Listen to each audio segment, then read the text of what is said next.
Welcome to the Real View podcast, where Ohio Realtors connect you to innovators and influencers, keeping you with the real view of real estate.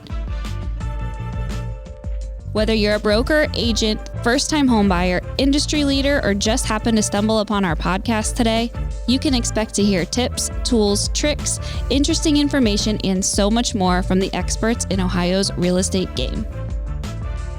Hi, everyone. Welcome to today's episode of the Real View podcast. I'm your host, Allison Wiley. With me today is our special guest, Jim Dalrymple. He is an author, writer, reporter with Inman. He focuses on technology in real estate and reports a lot of articles and interesting information on tech in real estate, which is really cool. Really excited to have you on today, Jim. And before we get started on the show, we're going to dive into a lot about social media and Instagram specifically, how our agents and realtors can be successful on Instagram. And he's going to share some tips and tricks and keys to success on how to utilize Instagram to become a top agent. So, Jim, thanks so much for joining me today. Yeah, it's a pleasure to be here. Thanks for having me. Cool. So before we get started, I have to ask our signature question that we ask all of the guests who join us on the podcast, which is, what is the best view that you have ever seen? The first thing that popped into my mind was a literal view that I once had when I was in my 20s. I was newly married, and my wife and I backpacked through Europe, did that whole kind of thing. And one time, we decided to go from France to Italy via like the air gondola systems that go by Mont Blanc. So you're up in this like little glass box, like thousands of feet above the ground. I don't know if it's thousands, hundreds maybe. But, you know, we had this view, this sort of expansive view of the Alps. And we were high enough up that actually a small airplane actually flew underneath us. Wow. Yeah. So, I mean, you're way, way up there. It's nuts. I was an English major, and a lot of, I read all this like kind of 18th and 19th century, poetry about the sublime and sort of the incredible power of nature and stuff. And then to go see it in real life, it was really incredible. I'm not really capturing the sort of the grandeur of the view, but that's where it was. My recommendation, if you want to go check that out, do it. It's cool. No, that's so cool. And I think it explains the saying perfectly, which a picture is worth 1,000 words. You can never fully explain visions in your head sometimes and what they look like. But from what you describe, it sounds very cool. Yeah, so thanks for sharing. Yeah, very cool. Probably not often will you see an airplane fly below you. That's crazy. It was incredible. I couldn't believe that we were up there. And yeah, I never thought I'd be so lucky to see something so cool. Awesome. Very cool. Thanks for sharing that with us. So tell us a little bit about yourself, what you do, how we got in contact to do this podcast today, a little bit about your work. Tell us about you.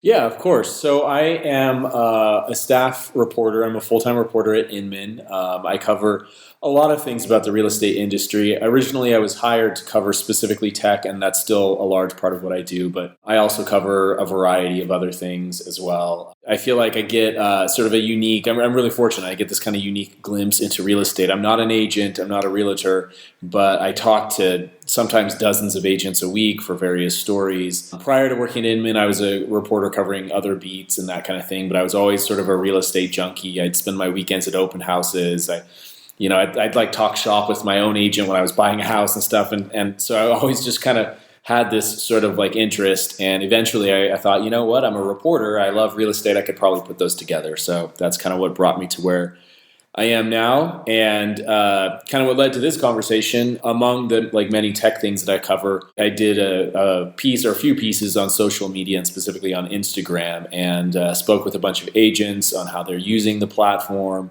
how they get leads, how they're making a lot of money using Instagram and all of that. That's kind of what led us to where we are right now. Yeah, that's awesome. Do you feel sometimes like you are an agent or you are a realtor with just like the amount of knowledge and how immersed you are in their everyday world? Yeah, sometimes. I think that agents do, obviously, I don't presume to be as much of an expert as most agents, but yeah, I've spoken with agents and they're like, yeah, you love it so much. Why don't you just be an agent? I'm like, well, my skill set is reporting. But yeah, it's always tempting, I do love it. And there are a lot of things that I think are really great about the real estate industry. And so one of the things I love about my current job, it's an education. It's like going to school. I've been doing this for 3 years now. it's like I've been getting a degree for 3 years in real estate, right? Where I just talk to the best voices every day, all day. That's what I do. It's so cool. Yeah. And you have a true understanding of the real estate game. Even though you aren't actually practicing it, you're immersed in living part of it every day and understanding it. So I think that's really cool. So let's get into the show. I want to hear about Instagram. We all know the importance of social media and what it can bring to the business as realtors, but Instagram is special. It's king almost, I think, in today's world, especially in the visual world that we're living in. And people are spending more time than ever on social media, just with the pandemic, coming out of that, all of us being in our homes. Social media has become so ingrained in our everyday lives. So tell us a little bit about why Instagram. Why is that kind of the number one in the social media game and that realtors are seeing so much success with? Yeah, I mean, I think the biggest reason is Instagram is first and foremost a visual medium. There are other social media platforms, Twitter, for example, which is you can share photos and images on Twitter, but it's primarily about sharing text and insights.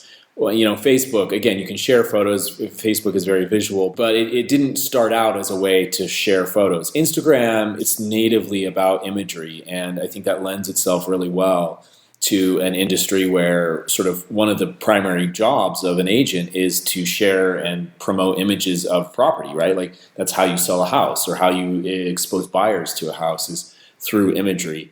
And so I think that like that image-focused sort of DNA really lends itself well to real estate. I think that also Instagram is owned by Facebook, and Facebook has shown a willingness to win. When there are competitor social networks that arise, Facebook either buys them, in the case of WhatsApp, for example, or when they can't do that, in the case of Snapchat, they just copy them. Instagram is constantly evolving and adding new features, and so unlike some social networks like Vine, I don't know if anyone here is going to remember Vine. I used to love Vine. Mm-hmm, me too. Yeah, it was great. And it was also a visual medium. But, it rose, it became popular, and then now it's gone. It totally disappeared. And Facebook has shown a willingness to not let that happen with Instagram. Or they're going to continue to try to make sure that it stays relevant. It started out with like a lot of younger users, as a lot of platforms do. It's evolved to be people of all ages, and it's really where a lot of audiences are and live. Even as new players come up on,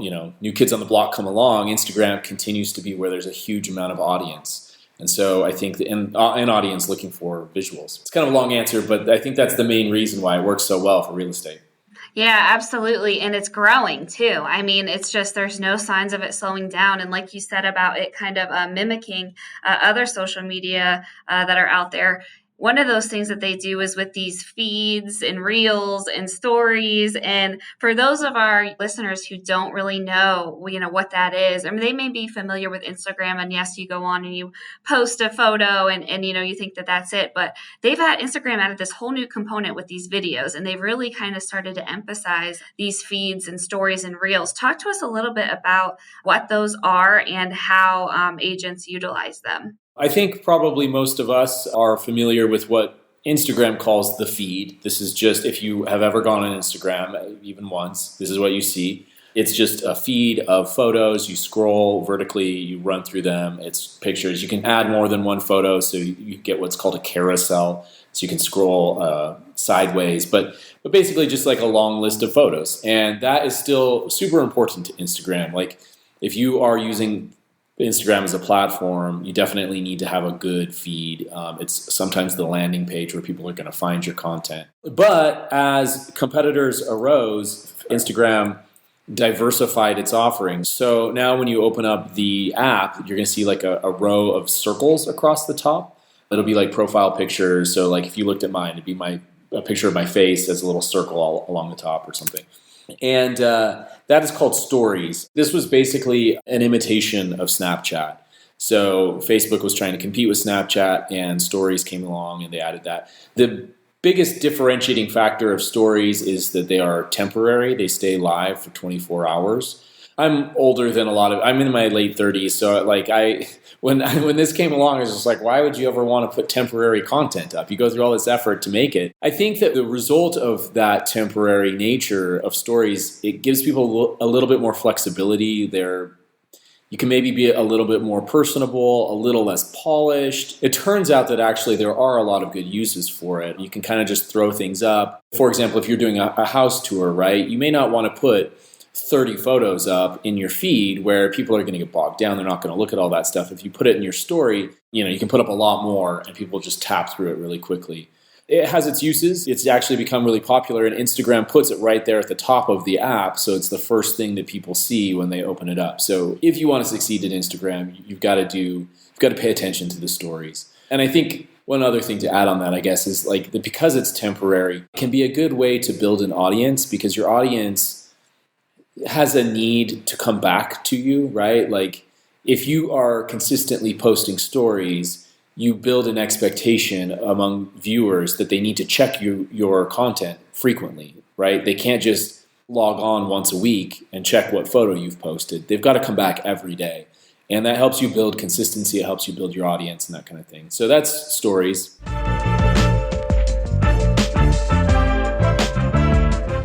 This episode of The Real View is brought to you by the Ohio Association of Community Colleges. Ohio's network of community colleges provides accessible training that accommodates the busy lifestyles of aspiring real estate professionals at half the price of a traditional university. With convenient locations in every part of the state, as well as online options, Ohio's community colleges are your smart choice for pre-licensing education. For more details or to start the journey to a real estate career, visit the education page at ohiorealtors.org. and then click on the pre-license course locations. I think too, really quick, one other thing on stories is one of the things I love about them is the ability to repost other individuals' content to your stories. It's so easy to do. And like, we know how busy our agents and our realtors are. Totally. And if you are out and you're not going to be able to maybe have those 5, 6, 7 stories posted for the day, and you go on and you see something, it is so easy to hit that repost and share it to your story. And you automatically have content generated from that. So that's one of the things I personally love. I share so much content onto my stories, and that's one of the things that I love about them. My favorite accounts on Instagram that I consistently check personally just for fun are not accounts that create a lot of their own content. They're accounts that are expert curators, if you will. Mm-hmm. They follow a lot of accounts that have really cool stuff. You follow, 100 or 500 accounts or something like that, and you sort of have your pick of the litter there of what you can share. You don't have to be a great photographer. Like maybe in a hot market, maybe you don't have like a lot of listings, right? You don't have a photo of a house that you're selling to post every day because it's a competitive market out there. People are fighting hard for listings. So instead, you can find cool imagery from other places. Like maybe your interest is in real estate itself, but it could be in architecture or interior design or food or whatever it is. And you build kind of a persona using other people's content. And I think we could talk to a little bit after we kind of go through the rest of Instagram is the importance of engaging too with some of these different accounts and how that can help build your repertoire with these different accounts and how that can in return build your business as well. And we can get into that and how to build and engage with an audience in a little bit here. But yeah, great stuff on stories. Yeah, I'll just really quick go to Reels here. So when you open up Instagram, at the bottom of the screen, there's going to be like a few little icons or buttons. In the middle, there's going to be kind of a little square with rounded corners with a little play triangle on it. That will take you to Reels.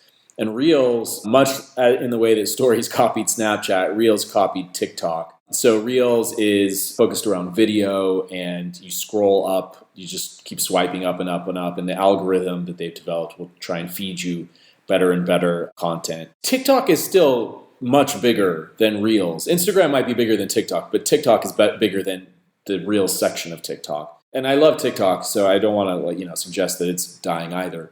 But Instagram definitely sort of overtook Snapchat, and if they can repeat that, then Reels will overtake TikTok at some point. So the outcome there remains to be seen. The point is that Reels is important, and also that Instagram rewards people who use different parts of the app. So if you want Instagram's algorithms to sort of elevate your content and put it in front of more people, you need to use all of these different features. So using Reels is a way to do that. So you shoot video. It doesn't have to be super polished again. It can be kind of anything, but it is video, and you post it to your Reels. So that's the gist with Reels. Not as old, but it's definitely growing in popularity. Absolutely. And that's kind of a perfect lead into content. So we have these different stories and reels and regular posts. What should agents be doing as far as content? I know we talked a little bit about reposting and resharing some things and taking, photos of listings and things like that. But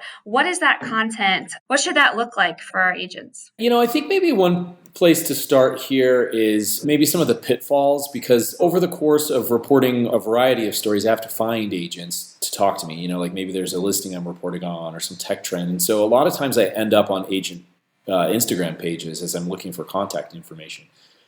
Sort of two kinds of agents. There are agents who are really, really good at social media, but there are some agents out there, like their Instagram feeds are filled with just sort of like the main listing photo with maybe some text, like 1234 Smith Street is for sale for $489 or something like that. You know what I mean?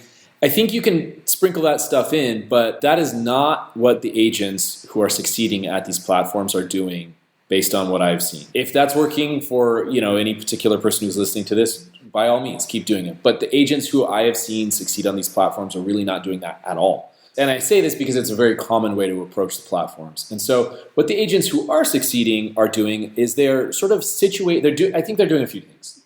One, they're kind of situating their content in sort of a broader conversation. A really good example of this is one of the agents I talked to for my most recent Instagram story. She mostly sort of does these kind of meme trends. Earlier this year, there was this trend. It originated on TikTok, but it made its way to Instagram, where there's just kind of like these four guys kind of like swaying back and forth, doing this like really simple dance. And for whatever reason, it became really popular. Everybody was kind of remixing it. And she decided to remix it herself. She superimposed herself into this video, which is kind of what the trend was, and did her own little dance and then put some text up relating to what she did professionally. Or her text was, "When your buyer's offer finally gets accepted." And she's kind of doing this little slow, victorious dance, right? And so it was about real estate, but it didn't show a house. It just kind of conveyed something to her audience about her, if that makes sense. I think it really illustrates how to succeed here is you want to sort of, rather than just tell people what you're selling, you want to tell them who you are. You want to give them a sense of what kind of a person you are. And all of the agents I've spoken with recently are doing this. They're taking trends and they're applying them to what they do personally. Or I talked to one agent who he finds photographers who take really cool imagery of his city, not real estate photographers, but just skyline images and sunset images, and he reshares those on his profile. And so, there are literally an infinite number of ways you can succeed with these platforms, but I think that you have to think like, what am I saying about myself? Am I saying I'm a sports fan? Am I saying I'm a foodie? Am I into interior design? Do I have a dog? Right? Like if you share images or content about your dog, other people who are dog lovers are going to feel a connection to you, and they're more likely to reach out with a lead, with potentially using you as their agent, than if you just, like I've got a house for sale for, $300,000 or whatever it is. So that would be kind of my like sort of a high level overview is share content that conveys something about you, that allows your clients or potential clients to have an emotional connection to you, that would make them want to use you, not just buy something from you. No, that makes total sense. And not only do realtors are they selling homes, but you're also selling yourself, and you're in competition with these other realtors out there. And what's going to make you stand out? What makes you unique? What makes you the best person for your job? And like you said, that's what people are going to relate to. And also, it's fun, And I think social media has changed in the sense that it was so much photography and so much photo focus, and now it's kind of this showing off who you are and showing off your life and your style. And the example you gave of recreating a video, we see so much of that with trends on TikTok of everyone just imitating the same videos or same dances. That's where you get to show off who you are and why you're an amazing agent and why you should get the listing. And social media, Instagram is a great place to do that with those ways that you're mentioning. So say we got down, our content, we know what we're doing. We're utilizing, reels and live videos, and we're utilizing all that, taking advantage of everything that Instagram has to offer. And I think that's important important to mention too is that we should be taking advantage of everything. And it shouldn't be, I only post on stories or I only, am posting regular posts, but you got to take advantage of all that Instagram has to offer. Is that right? That's absolutely right. And this is something that several of the sort of agents, and by the way, I specifically looked to talk to agents who had built followings of, tens of thousands of followers or more, the hundreds of thousands in some cases. And yeah, they said like, if you use just the feed, if you might post really awesome imagery just into your feed, but if you're not using stories and reels, Instagram is not going to show that content to as many people. Like it's all algorithmic. It used to be that Instagram displayed things in chronological order. So if you follow 50 people, all 50 of those people post something, you just see it in the order that they posted it. That hasn't been true for several years now. Now, the content that gets the most engagement is at the top of people's app. And the content that comes from users who are using all the parts of the platform. So you really have to do everything if you want to succeed on the platform. And doing it on a consistent basis, too, yes. Which I think is really important. Yeah, tell us a little bit about that. You do have to be consistent, I think, partly because you want the algorithm to treat you well, sort of more broadly, more philosophically maybe, because you want to establish an expectation for your audience. And I talk to agents who are like, yeah, I post 3 times a day. I post, all these, but I also talk to agents who post, 3 times a week. And I think you can succeed doing either one. You just need to be consistent. People need to understand that they can come to your profile every Monday and there's going to be something new there, or whatever it is, whatever you want them to understand. Let's say you post every Monday, Wednesday, and Friday, right? And then, you skip a week. The people aren't going to unfollow you, but they might start losing that expectation that they can come check your content. It's training the audience, essentially. Yes. You're training people what to expect from you. Yeah, and I think really quick also on that is the amount you post on the different parts of the platform varies. Like because stories disappear after one day, you need to post, if you're going to use stories, it's best to post every day. And that doesn't have to be extensive. You don't, like you were saying, you don't even have to have your own content. You can just share someone else's content. But if you don't post in stories every day, you're going to start losing the algorithm, if nothing else. And so just establish patterns and play around with it, I guess. See what works best for you with stories, with the feed, and with reels, and then stick to that plan for a while. Yeah, and that's a great way to gain those followers is showing that you're consistent, letting them know that they can expect to hear from you on a regular basis, and that they're going to see, some cool stuff when they do. So what else? How else can realtors gain those followers and see those numbers rise on their accounts? I think if you're trying to build a following, there are a variety of ways to do that. A while back, I did an experiment on my own account where sort of also an architecture nerd, so I was posting a lot of architecture content. And I'm also not an agent, so I don't have a sort of real business motive for building a following, but I wanted to see. So I would post sort of architectural photos that I took, and then I'd post 30 hashtags on them, and then I would go and I would click on those or tap on those hashtags, and I would like as many other people's photos as I could. And I did, I added 3,000 followers doing that. But what I also discovered was those were not quality follows, right? Some people stuck around, but if I stopped posting, I would start losing followers quickly. And so I think from that, we can learn that there's moderation is an important thing. And so, for example, when it comes to hashtags, the agents that I spoke with said that you probably want to limit your hashtag use to 8-ish or so. You can do, I think, up to 30 or something. I don't remember the exact number. You can do a lot. But hashtags are useful. They do put your content in front of new audiences. There's no need to just overload your posts with hashtags. Choose a few and choose them smartly. So for example, if you post a picture of a house that you're selling or that you're representing, and you hashtag it real estate, no one's going to see that, right? Probably a billion photos tagged hashtag real estate. You're just going to get lost in the crowd. It's going to be visible to other people for 1 second. So you want to choose hashtags that are more specific. If you're working in somewhere in Ohio, in Columbus or something like that, Columbus real estate might more effective. That still might be too broad. You might want to tag it with your neighborhood, right? Or it's if there's a prominent local architect or developer who built the house, right? You might want to hashtag it with their name. We just passed Halloween, right?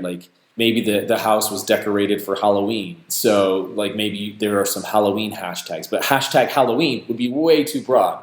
Like maybe there's a ghost in the front yard or something, right? Like that. So you look at that. The point being that hashtags are a useful way to build an audience, but you want to deploy them in specific ways. You don't want to just do broad hashtags that everyone's using. You want to think about the specifics that you can use as hashtags. So that's one way to build an audience. Another way that folks that I talk to are using is interacting with people who are bigger than themselves on the platform. So if you don't have a lot of followers right now, you can go find people who are kind of in the same space as you. Those could be other agents in your same market. They could be like big time agents, who like I talked to a guy who would like interact with like Barbara Corcoran and stuff like that. This particular guy that I talked to, he set notifications on his phone. So as soon as these big names posted something, he would his phone would light up and he'd go in there and he'd leave a comment like, "This is so cool," or something.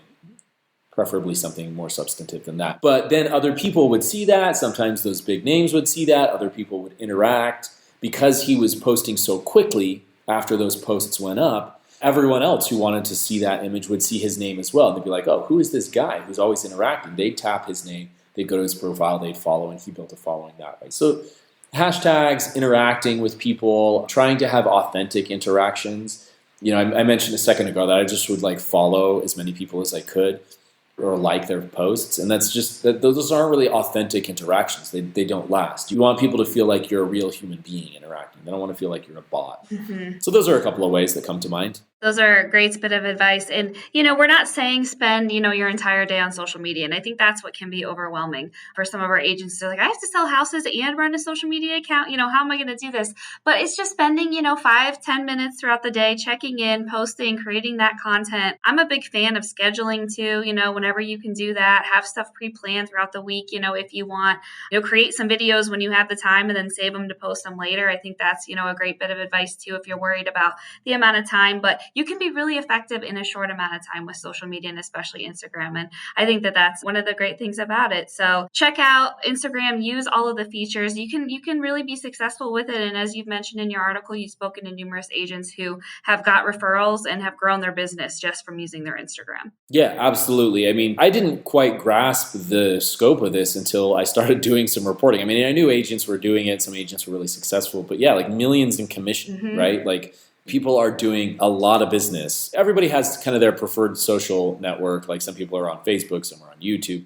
But Instagram is really powerful. Like you can make a lot of money. Like that can be your primary lead generation source if you want it to be. Absolutely. And I know, perfect example, like for me, I will, if I'm going out to eat or looking for a new place to try, I will always look up their Instagram because I want to see their food. I want to see, what people are posting about it. And it would be the same if I was looking to hire an agent. I would want to see who they are, what they're like, how they're going to sell my home. And Instagram is a perfect place to do that. So Jim, thanks so much for breaking this world of Instagram down for us. This was super helpful. I've learned stuff, and I know that our listeners will have things to take away from this as well. So thanks so much for joining me today. Yeah, it's been a pleasure, and glad to chat. Yeah, no, this is really great. So to all of our listeners, thank you guys for tuning in. We will see you next week. Thanks, guys. Thank you for listening to The Real View. That wraps up today's episode. You can keep up with the latest on the podcast at ohiorealtors.org/therealview and on Apple or Google Podcasts, Spotify, or wherever you listen. Have questions, comments, or suggestions? We want to hear from you. Email us at podcast@ohiorealtors.org. We'll see you next time.